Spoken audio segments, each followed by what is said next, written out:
Magandang araw mga sir at ma'am. Ito po yung Sir Lovin Gang, nagbabalik para magbigay ng gabay at tips para sa mga aspiring na makapasok sa hanay ng uniform personnel, lalo na sa Bureau of Jail Management and Penology. Disclaimer lamang po na ako po ay hindi isang eksperto sa larangan na to at pawang experience, pananaliksik at pagtatanong sa mas nakakaalam ang hatid ko sa inyo bilang isang miyembro din ng BJMP. Kakibat din dito yung passion ko sa pagbablog at nais ko rin na makatulong sa mga nagsisikap na makapasok sa larangan ng public service, kasi I was once before like you na isa ring aplikante, kaya nafe-feel ko yung nafe-feel nyo ngayon. Diretso na po tayo sa 5 tips para sa panel interview.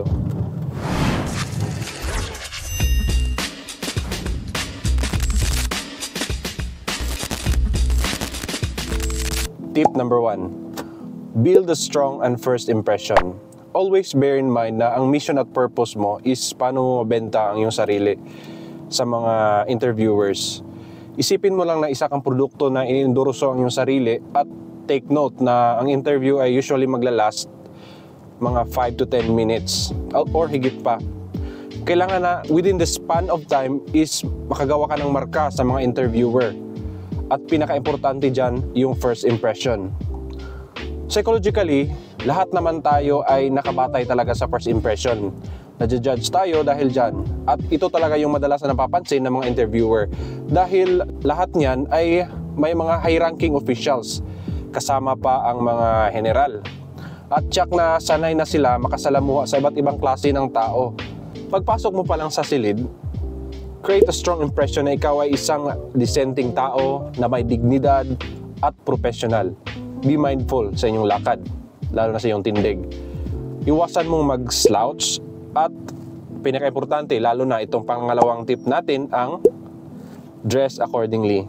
Kasama na to sa first impression.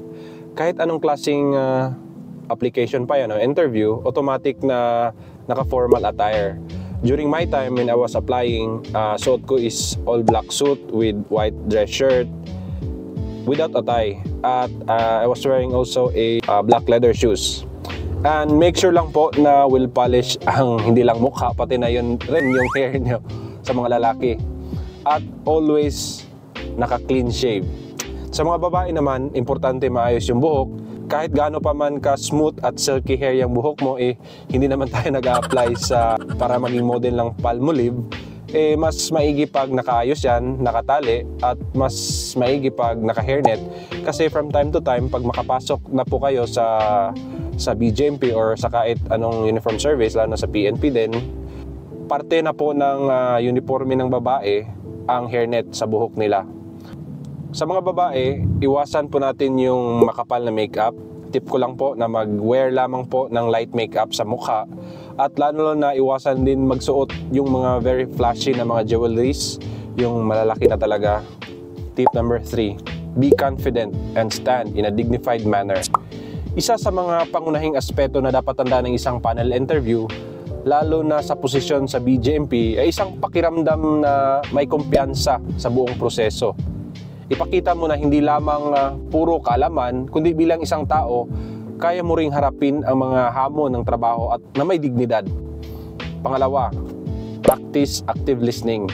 Makinig mabuti sa mga tanong na binabato sa bawat miyembro ng panel. At siguraduhin tugunan ang kanilang mga particular na alalahanin. Pinapakita nito ang respeto at pagiging maasikaso, mga katangian na mahalaga sa mga personnel ng BJMP. Ipakita ang kumpiyansa sa pamamagitan ng iyong body language at panatilihin ang magandang eye contact. Stand straight, don't slouch, at maging kalma lang. Ang kumpiyansa ay madalas na ipapakita hindi lamang sa pamamagitan ng iyong mga salita, kundi pati na rin sa iyong mga galaw. Tip number 4. Direct to the point. Ika nga, consistency is the key. Be precise and concise. Iwasang magpaligoy-ligoy. At iwasan mo ding magkwento ng mga bagay na labas na sa mga questions nila. Kasi ang tendency niyan ay may follow-up questions yan sila na sa bawat detalye ng mga sinasabi mo. Kaya make sure kaya mong sagutin at ma-prove lahat ng mga tinatanong nila. Tip number 5, practice question and answer. Practice makes perfect, ika nga. Subukan mong magsalita sa harap ng salamin at tanungin mo ang iyong sarili at sa mga possible questions at sagutin mo ito. Dito mo masusubok ang iyong kumpiyansa sa sarili at pagiging handa. Sample ng mga questions ay tulad ng: anong ma-contribute mo sa bureau? Anong meron sa iyo na wala sa iba na ikaw ang dapat naming kunin? So mga ganun na questions lamang. Ang pagpapractice ng Q&A isang mahusay na paraan para maging pamilyar ka sa mga posibleng tanong at makapagbigay ng mas kumpiyansang sagot. Before natin tapusin ang video na to, recap muna tayo sa 5 tips ng panel interview. Number 1, build a strong first impression. Number 2, dress accordingly. Number 3, be confident and stand in a dignified manner. Number 4, direct to the point. At number 5, practice question and answer. Sana ay manitulong na naman ang video ko for today at sa mga nangangarap mapahanay sa uniform service. Ikaw mismo na nanonood dito, manifesting po in the name of God na makapasok ka sa anumang ahensya na ina-applyan mo ngayon. At please po, don't forget to subscribe and hit the notification bell para po ma-update po kayo sa mga upcoming videos po natin na i-upload. At ito po yung Sir Lovin Gang nagsasabing, ingat palagi!